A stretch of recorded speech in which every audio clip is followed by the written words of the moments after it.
Hello and welcome to the Positive Future for Health podcast. I'm your host, Althea Finch, and I'm the creator of the Pain-Free Methods. And you can find out more about that at painfreedom.co.uk, how to be pain-free by tuning into you. And as well as teaching people how to be pain-free with my methods, I run this podcast with the most amazing guests, and I'm learning just as much as everybody else. And today we have the wonderful Rachel Elnaugh. And as some of you may know, that Rachel is a former dragon from Dragon's Den. So no messing about here. On your toes, everyone. And I'm thrilled that you're into the healing and natural way, and that's what piqued my interest to invite you to this, Rachel. I don't think we've actually met, but I'm part of your group on Telegram, and I'll put the links to all your contacts with this replay for everyone to join as well. Rachel, where does all this natural health come from, or do you want to start from the business angle? Who are you? You.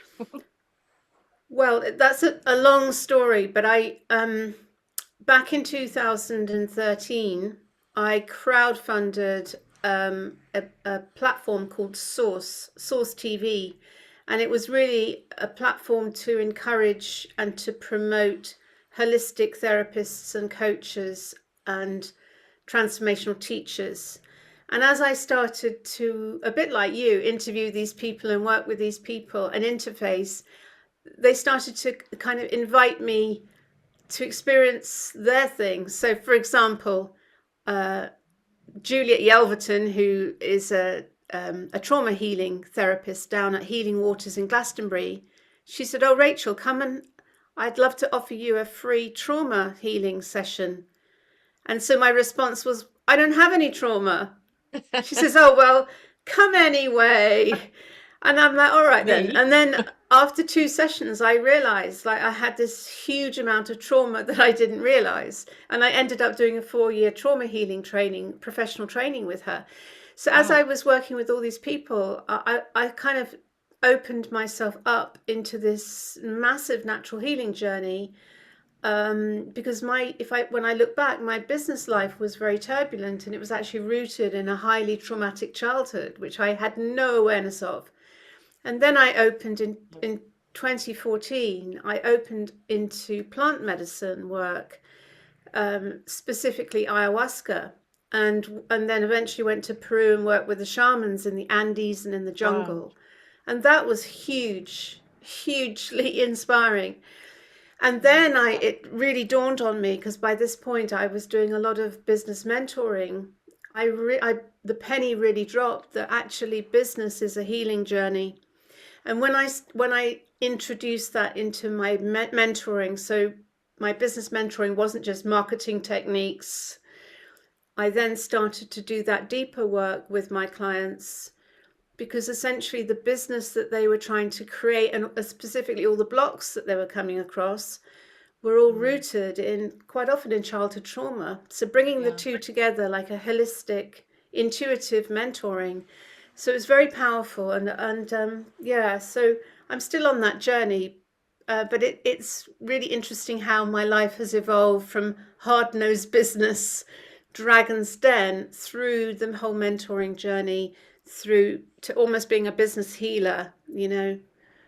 So Exactly. I think it's wonderful, and I think it's all a sign of the times because we have also a resident astrologer at Pain Free. If anybody wants to join that free course, I hear that it's all about the age of Aquarius now. It's all about tuning into you. It's all about being more aware of ourselves and not just do and achieve kind of thing. So I yeah. think it's absolutely on point. And because you were actually incredible with the business side of things, a multi-million pound business, dollar business of the red letter days. Am I saying it all right? Yeah, And so I started Dragon's Red Den, Letter yeah. Days when I was 24, Wow. back in 1989, literally on a shoestring budget with nothing much more than an idea. And I Wow. literally built it out of nothing into a multi-million turnover market leading brand, which Extraordinary. at its height was, it was turning over 14 million a year, and it was making over £1 million profit. And then Amazing. I lost it 16 years after I founded it. I lost it into administration, even though we had 3.3 million cash at bank. So I really experienced the shadow side of business, and that real hard-nosed, quite, hate to say it, quite satanic side to business. And and that was really, really tough because I'd just been on Dragon's Den, so I was kind of annihilated by the media. It was kind of like a ritual humiliation. And so that, that was really tough to go through, to lose something after you've poured 16 years into it, to literally have it kind of stolen off you, actually, in truth, when I look back. And so I've had to work through a lot of kind of anger and resentment around money, as well, because this is the thing. It's It's all interesting how linked. we can kind of block the flow through kind of negative contracted energy, Totally. we say. Totally. That's how I work too. That people come to me. I specialize in long-term chronic pain or conditions, and then people come to me with this or something. But I know that that's just the beginning of the story. It's just the beginning. It's not the body at all. It's all reflective Yes. of the things that we say and the things that we've gone through. And many Yeah. times since childhood, it's really like 90% it's childhood experiences. Yeah. Because we embody, as a child, we embody those experiences. And then we grow up Yes. as an adult and we go up into the head, and the mind says, "Oh, I'm over that. It's nothing to do with me. It's the past." But it's not. It Yeah. lives in It's you. all in the now. It's all It's in the in the now now. moment. Yeah. I It's all totally in get that. it's all in the now. So tell us about so you got into these profound healing areas of plant medicine and trauma work. And but you actually had a near-death experience at Easter. Can you tell us about what went on? How come? Well, Yeah. so, so before we went live, we were discussing, in 2020, I started getting involved in activism. So I actually changed route quite dramatically with the whole. I don't know how frank I can be because I don't want you banned on YouTube. Well, But it's okay. Just say what you want, and then I can just put it onto Rumble or something. So, oh, okay. But and anyway, there, so there are tricks to take out the sounds and things. So oh, okay. go So, for it. yeah, I was really outraged by what was going on with the whole lockdown thing. I was outraged at what the government were doing to small businesses in particular, and it destroyed a lot of small businesses. I mean, more tech millionaires were created during that lockdown period than at any other time in history, actually. Yeah. And so I started I did a kind of 27-minute rant called Rachel Speaks Out, which went viral in September I know. 2020. I remember. And then it was deleted by both YouTube and Facebook, and I was so outraged. And it had 250,000 views, and then they deleted, both platforms deleted it within days of one another. So I made it my mission to start researching, and I read the Great Reset book by Klaus Schwab, and I opened into politics. And I have to say, it was really interesting. It was a very interesting experience, particularly when I opened into politics, because um, I was absolutely attacked by the media, and my Wikipedia entry was completely sort of defaced, and there was a massive, like, negative publicity that was just trying to bring me down. And I guess it's a bit like Donald Trump in America. Business person decides to go into politics and captures the imagination of the people. I mean, and he's a real. I think he's a real sort of spanner in the works of the system. I'm not a big Trump supporter, but it's been interesting to watch. So I think when Yeah. someone like me, who's a sort of populist figure, um, suddenly throws their hat in the ring in politics, it's like they had to destroy me. So I went through a massive process, and it was hugely traumatic. And I was also questioning everything, speeding tickets, parking tickets, Yeah. Me you too. know, Yeah. Been utility there. bills. energy bills, everything, council tax. I started to question everything, and things were started to get very hot in my kitchen. My landlady, who was an NHS doctor, evicted me after 3 years because I was speaking out about the Britney Spears, and Yes. and then I had the police raid my home. I had the police also came. They tried to accuse me of committing election fraud.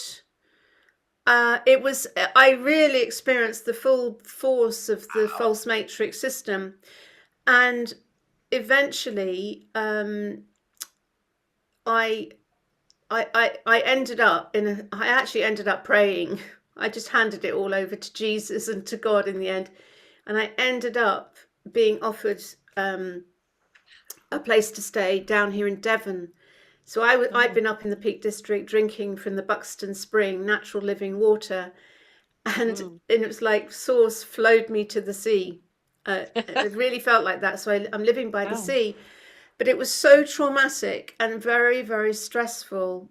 And I just think all of that anxiety and stress, um, you know, it manifests, from, Mm. this, if Yeah. you're going through a lot of stress and anxiety, Mm. and mental stress and anxiety, especially, lots of things on your mind.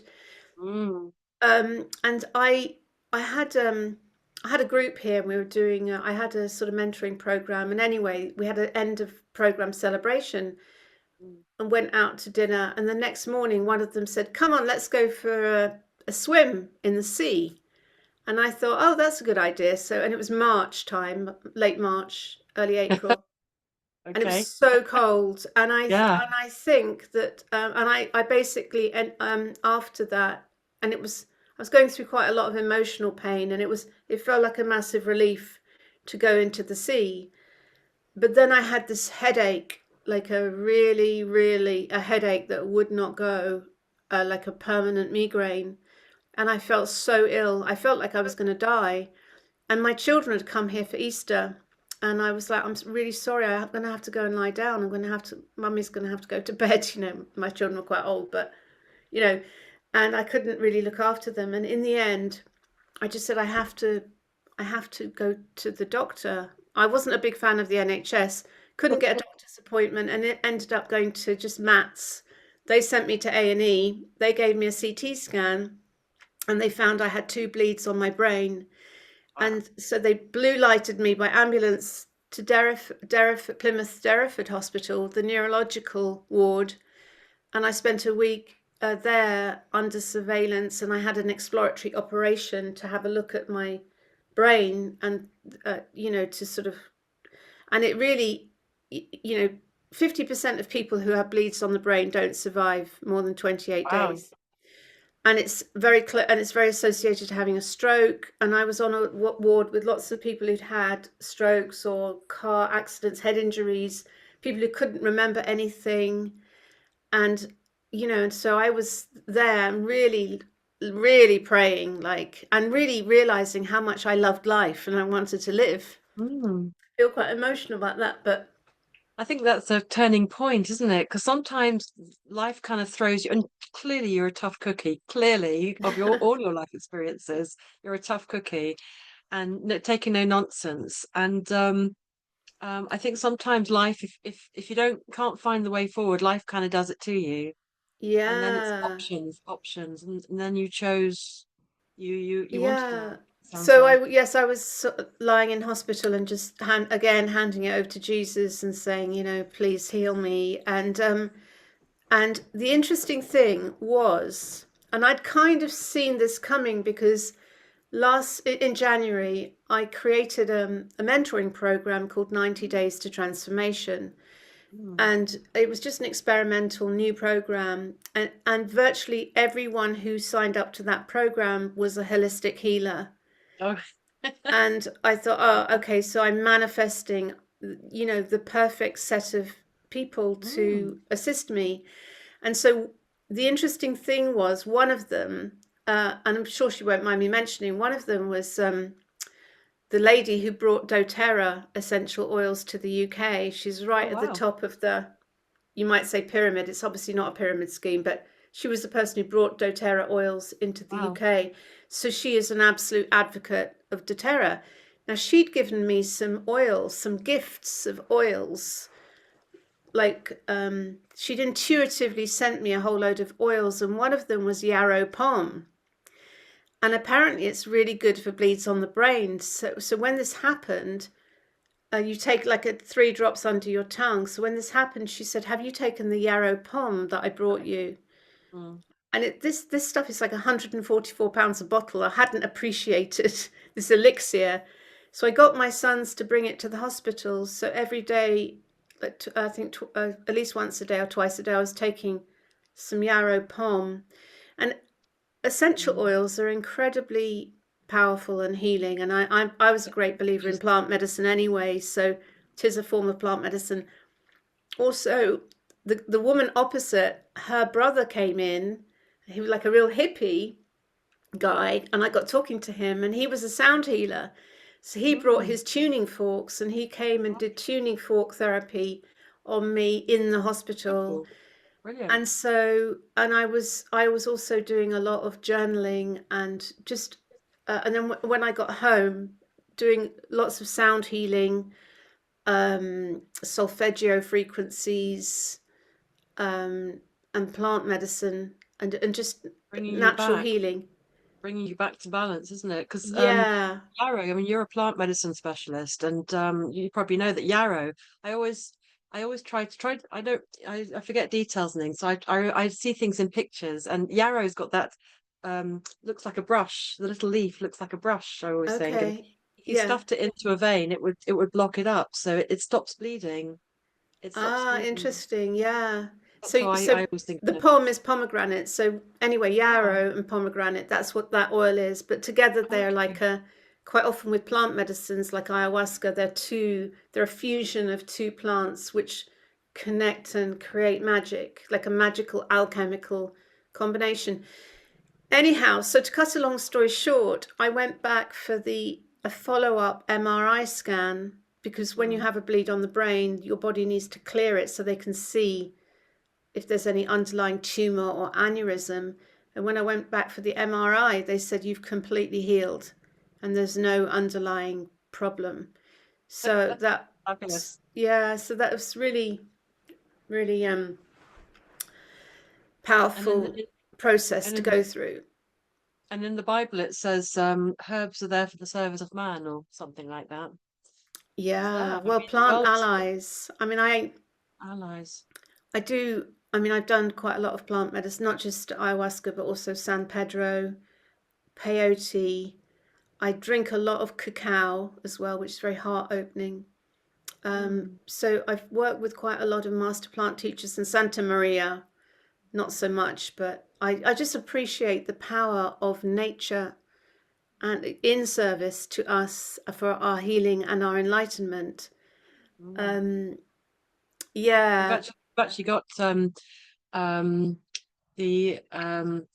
what was I saying? I'm no good at details. There it is. We've got the power of cacao. Uh, Liam Brown. Liam Brown. Do you know Liam Brown? He does the full power cacao. He talks all about cacao. He's fab. I think I So had, yes, they do a lot of exhibitions up north. Is he in Manchester? I think so. Full Yes. Power Cacao. Yeah, I've been to a lot of Mind Body Spirit shows where they've had a stand there, and I make a point of having a cup or It's something. three of his Yeah. Full Three. Power Cacao.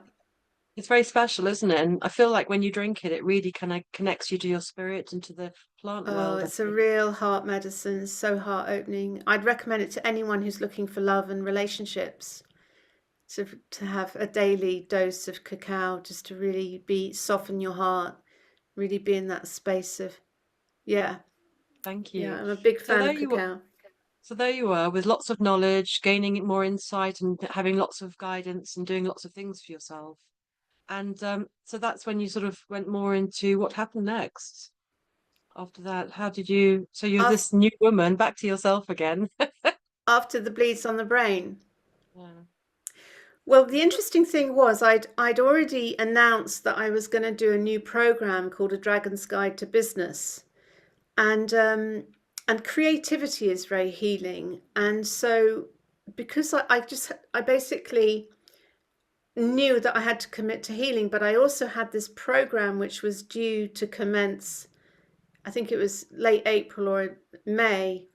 So I had the decision to make. Do I just not fulfill that and delay it? Or do I do it and make that part of my healing journey? Because creativity is very healing. And I decided to do it. And I just let myself off the hook. And in terms of not, it was a beta test version. So just to go through that process of creating this. And there wasn't an extra impetus because I thought I could die at any minute. And there's a strong feeling of wanting to leave a legacy of your teachings. So I thought I should just film this 28 video series, A Dragon's Guide to Business, a dragon as in the metaphysical dragon, because I'm a 1964 Chinese wood dragon, Oh, not just a BBC TV wow. A real Dragons Den dragon. Dragon. Yeah, so and dragons are metaphysical. They're the only creature in the Chinese horoscope which is metaphysical. So they're of the they're a higher dimensional etheric being, essentially. All the others are 3D realm animals in the Chinese horoscope. So anyhow, so that's why I called it A Dragon's Guide to Business. But I had this strong feeling like I really need to lay this down, because if I die, at least it's done and it will be out there and it can live on, because I guess there's a sort of sense of wanting to leave a legacy. I mean, I obviously totally feel. Yeah, we're all spiritual beings having a human experience. But my totally. experience of, just to say that my experience of being a mentor and also doing all the business shows and being a business speaker is that most people who go into business are really struggling. You know, most people go into business thinking, whoopee, yes, I'm going to make lots of money, and very quickly go into struggle. And 2/3 of all businesses fail within 12 to 18 months. 90% of women who go into business fail. And of those who survive, most people are just about keeping their head above water. Wow. And the odds are increasingly stacked against small businesses because these big, huge giants like Amazon and, and Facebook and Google and all of these these big corporations, which are essentially heartless and soulless, they have no compunction about driving small businesses out of business, and that's what we saw during the pandemic. Yeah. That's So so sad, wasn't it? I just it was and I by knew. design. It was done by Yeah. design because they don't want empowered people. They want people who haven't got much money. If you haven't got much money, you can be controlled. So teaching people enterprise skills, and in particular metaphysical skills, so that you're not in that place of constant how to play it, after the Florence Scovel Shinn book, The Game of Life and How to Play It. Like, most people think that life is a battle to be won, but it's not. It's a game to be played, but you need to know the metaphysical laws. So it's a combination of business teachings and metaphysical teachings. And I thought, if I can blend those two together, so there's a Brilliant. lot of metaphysical teachings, but also real practical marketing basics, that I can really help a lot of people not be in that struggle and to really create businesses from the heart, get into effortless flow, unblock all of any anger and resentment, really look at your relationship with money, and in particular your father, because money is the patriarchal, yang masculine. So quite often it's tied into your relationship with your to it. No, And Anya says it's that's really needed. And yes, Diana was talking earlier about, so where's the best place to get cacao? I mean, we mentioned Liam Brown. He's a wonderful soul, I think. But where yes. And is there anywhere else you might say? Well, I've just bought some amazing cacao, which my son brought back from somewhere, and it's called Mm. Jasper cacao. It's really, really good. Jasper cacao. So I think it's Thank you. jaspercacao.com. But I'd also really recommend you go on a cacao ceremony, because it's a plant medicine, and so it really does help to realize you're not just drinking a. So when you work with these plant medicines, they're not just a substance to consume. It's and so doing a ceremony helps you to make that connection with the essence of the plant medicine. Now, an Thank interesting you. little anecdote here I'll mention is that I was invited to go and do a speech for Ferrero Rocher for their marketing team. This is a few years ago in London, and obviously being a dragon, and but I don't think they realised I'd had that kind of level of awareness, and they just acquired Thornton chocolate. So I was in this. There was about maybe 60 in the audience. It was their whole marketing department. You got my shamanic training in, and the two directors sitting in the front row were absolutely outraged. And actually, afterwards they refused to pay the balance of my fee and said they would pay it to charity. And And so I basically, I said to the agency who booked me, I said, that Imagine. consultancy, that advice that I gave you to connect would be transformational for your team to take that on board. That was a gift. That was an absolute gift to you, that if you're working with a sacred substance like cacao and you're making, it's a billion, Ferrero is a billion Million a something. dollar turnover Yeah. company.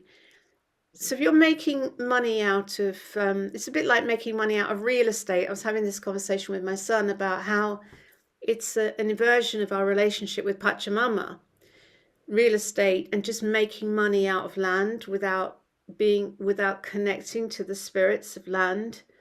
So I think these are things that need to be restored into right balance, into right relationship, because Mm. business has become what I call a satanic inversion.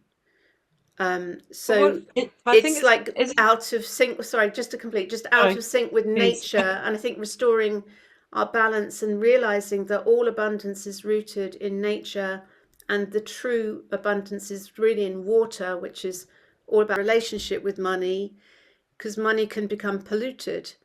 So when we clean up our relationship with money and have that sacred reciprocity, it's very healing for ourselves and for everyone we touch. So you create money with love, and you spend money with love, and you receive money with love through doing things you love from the heart.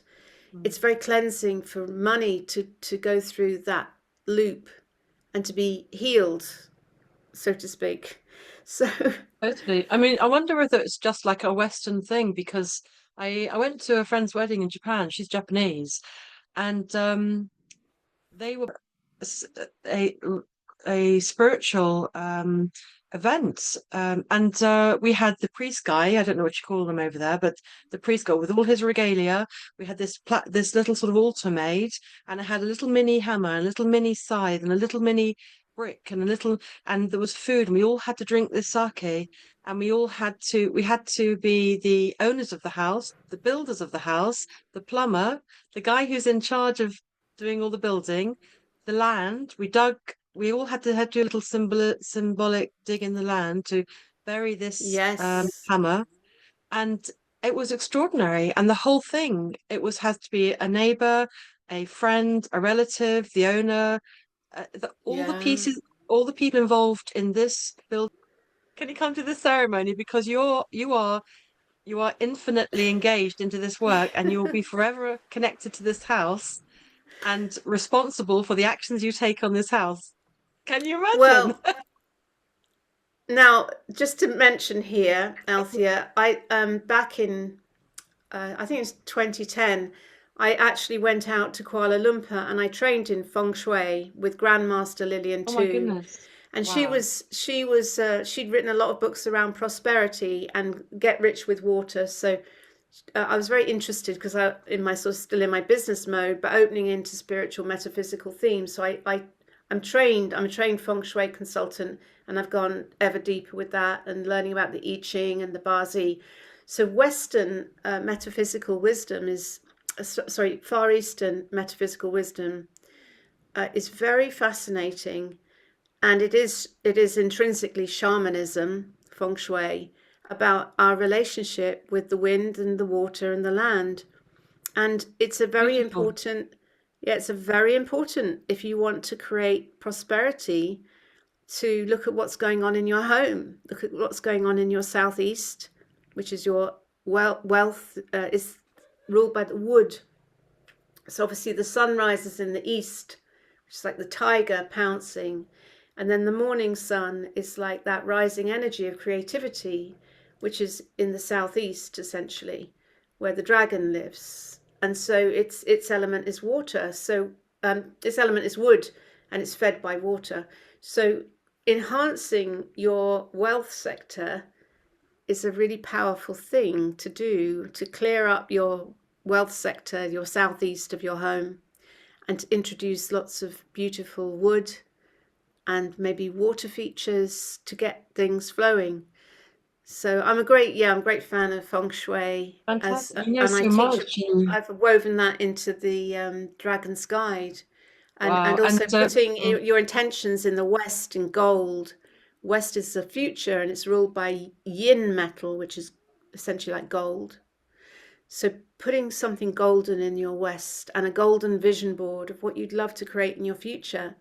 So this is one of the amazing. And that's all part of practical assignments in a Dragon's Guide to Business, because I take people on a journey amazing. of not just practical business things to do, but also metaphysical things, because intention setting, visualization, really super powerful to use the power of the I-Magi-Nation. I am the magician that gives birth to my future.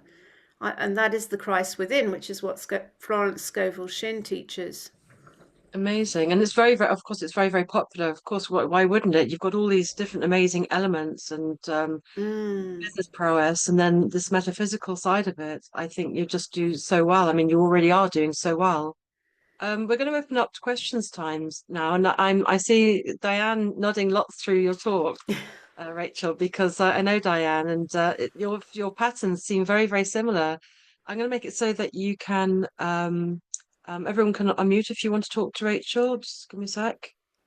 Yep. So Diane or anybody else who'd like to unmute and have a chat.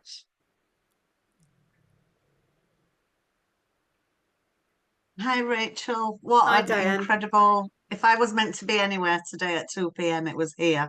So thank you. And thanks, Althea, for inviting me. I mean, what an incredible journey, and all these, like you say, all the systems that have rapidly increased since COVID that are trying to, and seem to be doing, creating a greater divide out there between the multi businesses who are just barbaric in what we do. But you mentioned Yeah, at the beginning of this talk that I didn't actually realize that you had lost red letter days. I mean, what a blow that must have been for you.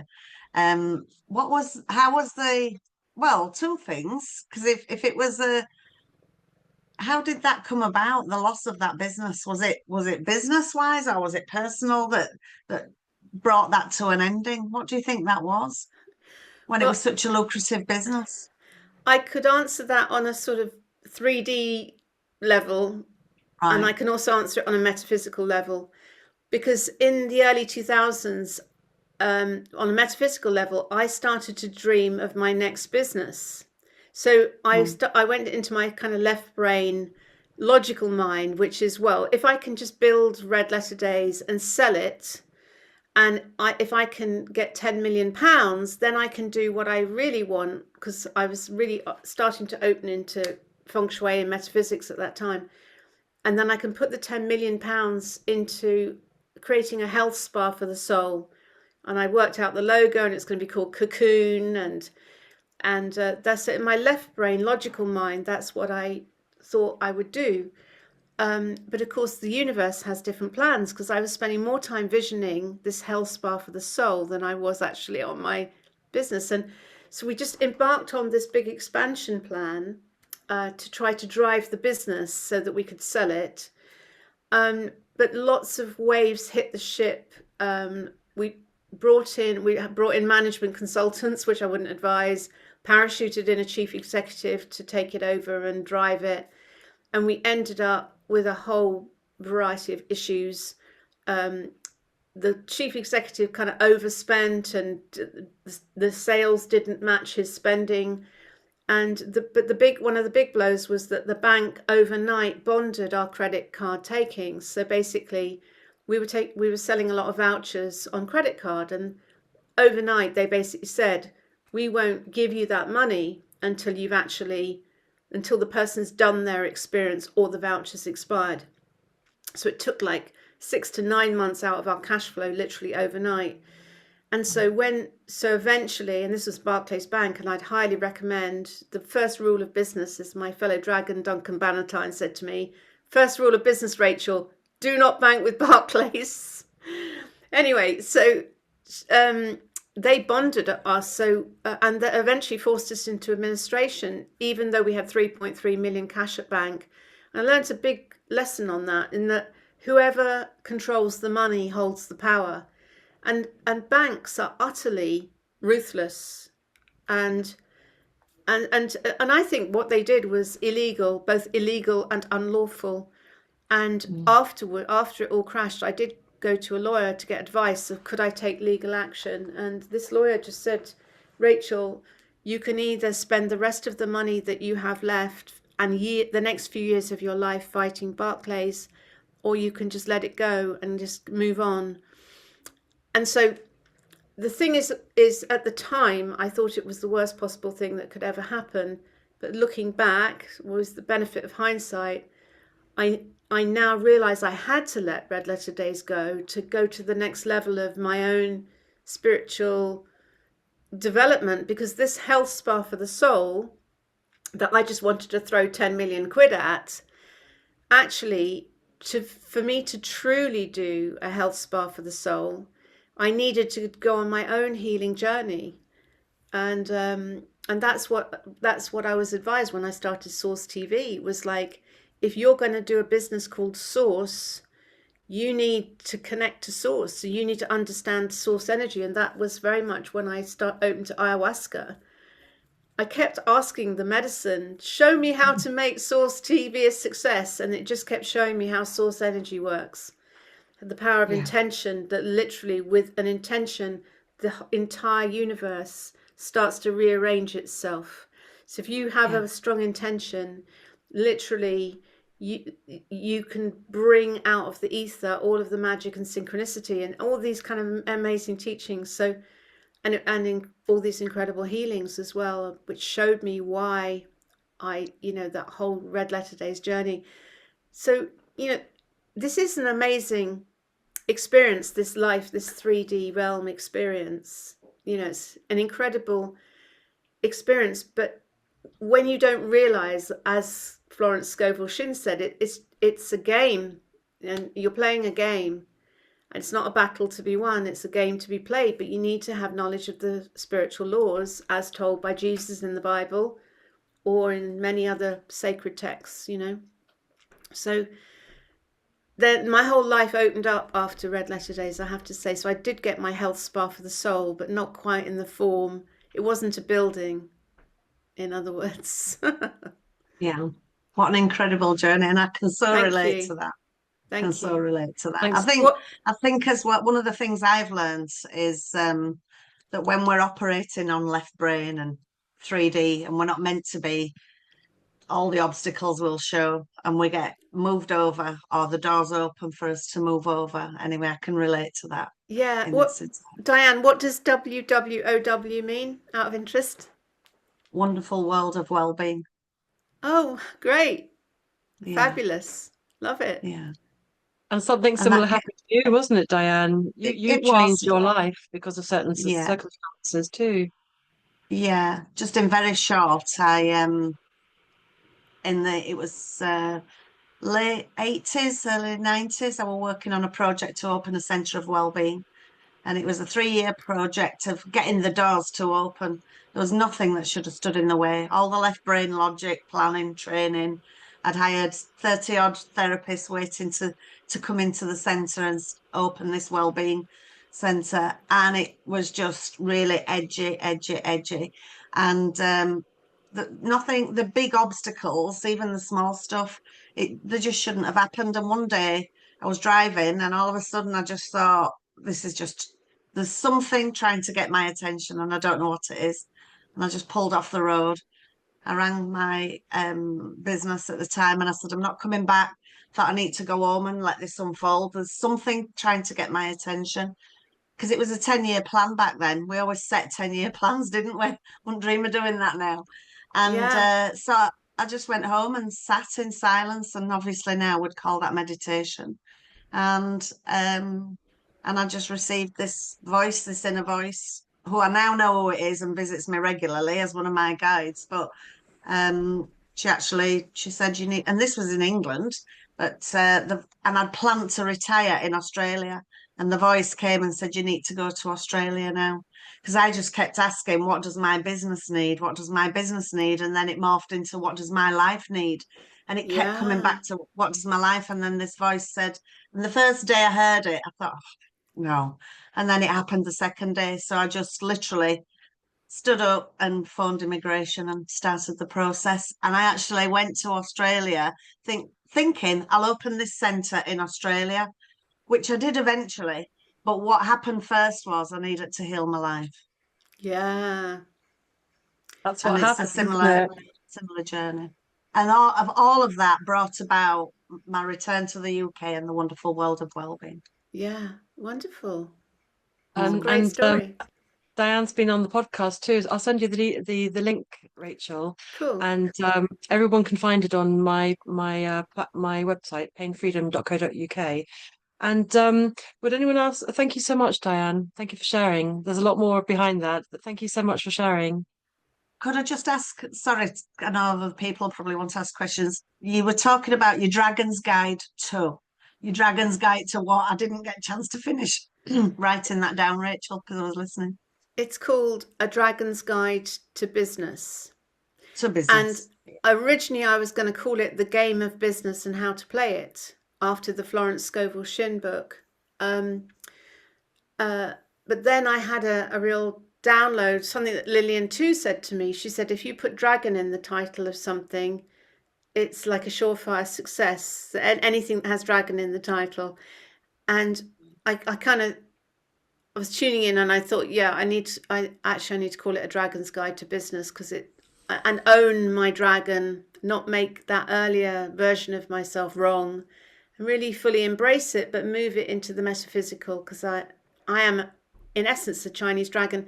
And the interesting thing about Dragon's Den, which obviously was is still one of the most successful TV shows ever created and has now gone international, is that a lot of the people were dragons on that, like the producer, Simon Woodruff, Oh, me, we right. were all dragons. And Wow. they almost, the BBC didn't call it A Dragon's Den, and they said, oh, no one's going to understand what that is. We need to call it something like a name that people will get when they're scrolling through Sky. And we all say, Yeah. no, Dragon's Den is a brilliant name. You know, it's Yeah. so magical, like be bold and dare to be different, which is a big thing in business, is like, you know, Mm. calling Mm. something Dragon's Yeah. Den. It's quite, it doesn't, you don't know what it is, but it's intriguing. I must watch that. Look Powerful. at that. Yeah. Yeah. So Wow.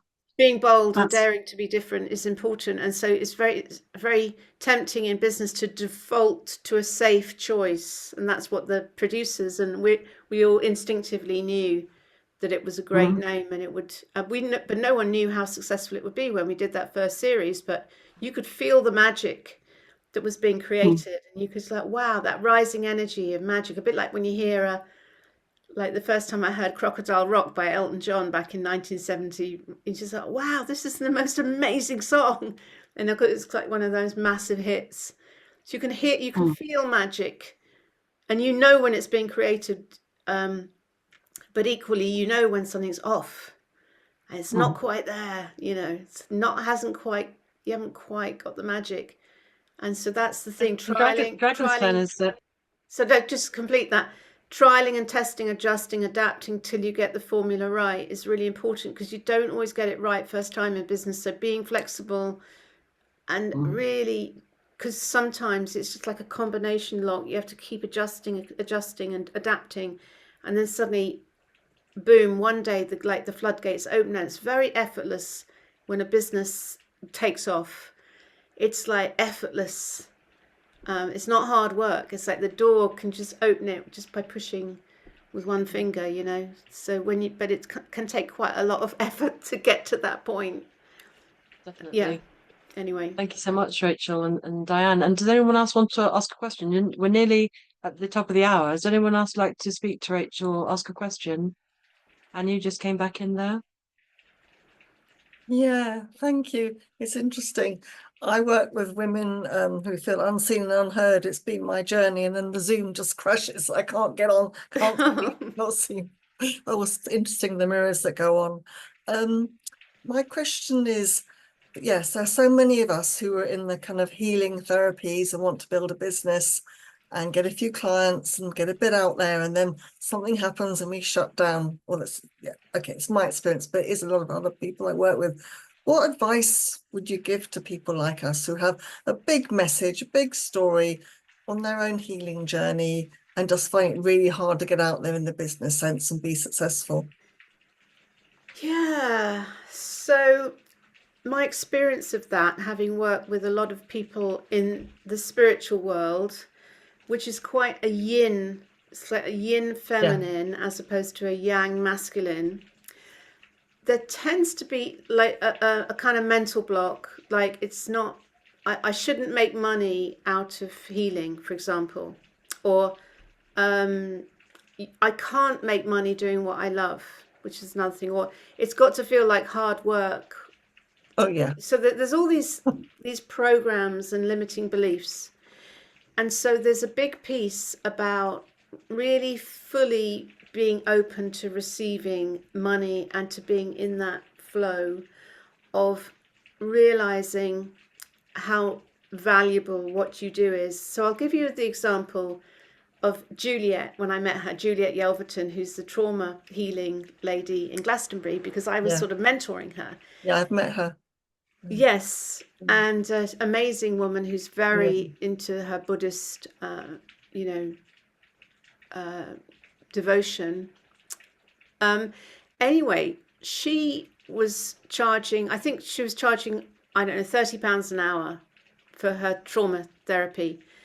And I was like, oh, is that all? She said, well, I don't want to make it too expensive. I want to make sure it's affordable for people. So I basically was sort of talking to her about the nature of the value, because most people are caught in a time for money mindset. So when you start thinking about what's the value you create, so what is the value to someone if you can help them to heal their trauma, or to heal their cancer, or to, healing. It's actually, when you really put it into that context, like me lying in the hospital feeling I'm about to die, how much would you pay to heal so that you could continue to live? Yeah. So when you move it from time for money into the value of what she was doing was thousands of pounds. Now, that doesn't mean to say that you can't say, well, I'll happily do it, for less.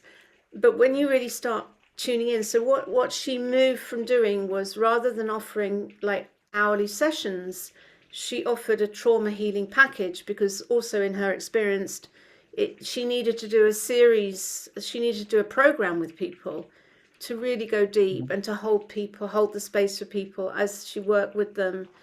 So she then started to offer packages. So instead of offering like £35 an hour, she would offer like maybe a £750 whole trauma healing package. And because people were committing £750, they were committing to a process, they were committing to a period of time. And the fact that they actually put a lot of money in investing in themselves, sent a message to the universe of, I want to heal, and I'm going to commit, and I'm going to put my money where my mouth is. So actually she was giving her clients a great service to actually encouraging them to invest and to commit to their healing journey. And then she started doing these training programs as well, so to teach others. And all of the people that she was training, we soon realized that actually she was healing us, because a lot of people going into healing in a sort of rescuer role, wanting to heal others, but actually the only person you can truly heal is yourself. And the more you're healed, the better you're able to hold space for others to heal. As you know, I'm telling you how to suck eggs, but just to put it for the viewers. So anyway, that was transformational. So moving from time for money strategy into a value strategy. And then you can say to people who can't afford it, maybe, well, okay, if you pay me what you feel is affordable, and then when you're healed, then you can pay me the balance. So I've done that to people who really, whose tide has been really out, and I wouldn't say can't afford it. Change your terminology into a nature. So my tide, if I'm in that place, my tide is out at the moment, and when my tide comes back in, I'll happily commit, for example. Or you can say to people, okay, pay me what's affordable, and then down the line, when you've manifested the money, then you can honor my value and you can pay me the balance, so you can pay me later. And if you never make any money out of my program, then it will have failed, and therefore you don't owe me anything, you know. So, and it's been interesting because I had a woman who Perfect. she came back to me. I did a big conference in London, and it was £250 a ticket, but it was really, her tide was out. So she paid me an amount, and then a couple of years later at an event, she came up to me with a check, and she basically said that day had been a turning point, and her business had transformed. It was now turning over £750,000.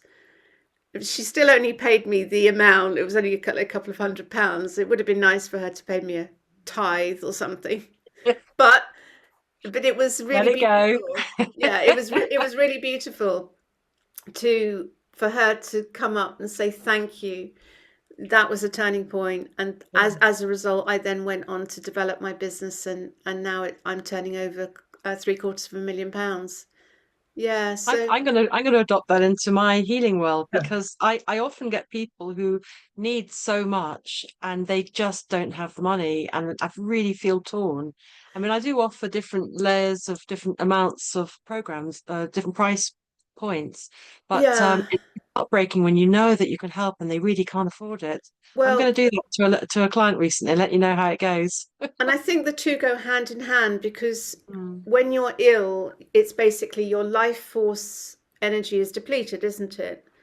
And Good point. usually if you don't have much money, it's because your life force energy is depleted. So illness and not having much money kind of go hand in hand a little bit. So part of the healing journey around money is to get back into that expansive, healed relationship with money. So it's like, as you heal on a physical level and you're getting back into that flow of life force energy, which essentially is what money is, life force energy in truth. So the two kind of go hand in hand. And so in many ways, illness goes hand in hand with not having much money. Wonderful observation, wonderful tip. I'm going to try that out. Thank you. So many light bulb moments. Thank you. Yeah. The tide is out. I'm going to be using that. Yeah. And Well, also, thank you for inviting me on. Yeah, and the You're thing welcome. about chronic pain and lack of money, I'm definitely on that one at the moment. So, well, that's the thing. It's like a Yeah. contraction. It's like Yeah. frozen energy of like, oh my God, I can't afford it, and I haven't got any money. And the thing is, money is a flow. So this is what Florence Scovel Shinn says in the book. A woman comes to her with $2, and she says, bless these $2, and we will multiply them like Jesus multiplied the fish and the loaves. And So being grateful, even if you're down to your last $2. And I often say, like, if someone's like really, and I've said this to myself, my tide is so far out, I can see fish flapping on the ocean floor, which is a sure sign a tsunami's on its way. So I brace myself for the tsunami as the tide turns, so you can have fun with it and soften your vibration from this contracted of nothing's Stress. possible into this, especially when you pray and you hand it over and ask God, help me, or whoever your God is, or Great Spirit, or universal, and use the imagination, visualization, and really be open to receiving the magic, the power and magic of the universe. I believe in the power and magic of the universe. I am an infinite being, an eternal being, having a human experience. So all of these affirmations are really powerful to help you remind us that this is a construct, but it's not real, and to not be Absolutely. seduced by reality, because the reality you experience is just the cumulative output of everything that's happened to date. So if you shift your vibration, Abraham Hicks is another good one to listen to really shift your vibration from lack into possibility, into faith, into abundance. Faith is just simply believing in something that hasn't yet manifested into the material realm yet. So minding that gap between intention and visualization and the manifestation, mind the gap of like holding that vibration, even though the thing has not manifested yet, and keeping faith. Faith is a very powerful thing because it's the opposite of fear. So all these principles, anyway, we're running over time. I could talk all Absolutely. afternoon. Thank you so much. Wonderful. Thank you so much, Anya, for your question. And Rachel, where do people get in contact with you? So my website is rachelelnaugh.com, and if you want to join A Dragon's Guide to Business, the next program is happening on the 22nd of September on the new moon, in that beautiful autumn equinox moment of balance. So it's actually takes you from new moon to full moon to new moon to full moon. So it's a 42 days essentially program. And we work with the energy of the moon, and it's a group program as well. As it's got 28 videos, and it's a group mentoring, one session, like a Zoom session like this every week, and with buddying up with a support group. So it's a powerful way to work, because you've got a nice mix of teaching but also practical assignments, and then sharing them with a support group. So it's on rachelelnaugh.com. On the homepage, you'll see A Dragon's Guide to Business if you want to join. Amazing. And can we mention the other thing you do on Telegram? Is that So my Telegram channel is Rachel Speaks Out. So that if you want to follow me on Telegram, there's quite a lot of activism in there, although anyway, I've got fingers in lots of pies. Fantastic. And such really wonderful, your tips and guidance. I feel like you're sort of shaking the bells and saying, oh yeah, oh yeah, oh yeah. Reminding us of what is reality actually. And so I'm so grateful for you sharing all these tips and guidance. And do get on to Rachel's business course if it's calling you. Just get on with it. She's got if your tide is out, she's got a way to handle that with you. And just get on with it. If that feels right for you, do it. What are you waiting for? So thank you everybody for joining us on this call. I've been your host, Althea at painfreedom.co.uk, creator of the Pain Free Method, how to pain free by tuning into you. And we have some wonderful guests coming up. Go to my website and book yourself onto the next calls. More incredible people just like Rachel. And Rachel, I always like to leave the last word to my guests. Would you like to leave us with a point, a focus, a words, a emotional point of view, business point? Well, my big word is love. Actually, the love stands for liberation, opportunity, vitality, empowerment.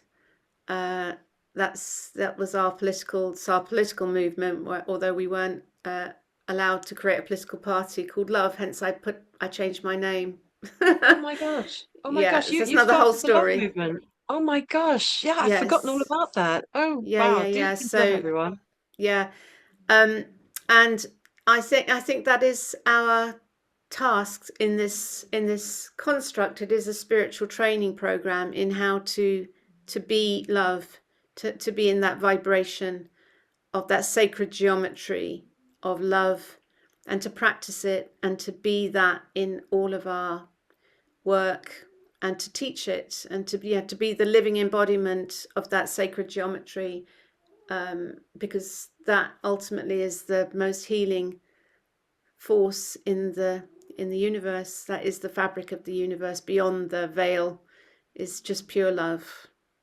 There it is. Thank you so much, Rachel, and thank you everybody for joining us. Bye.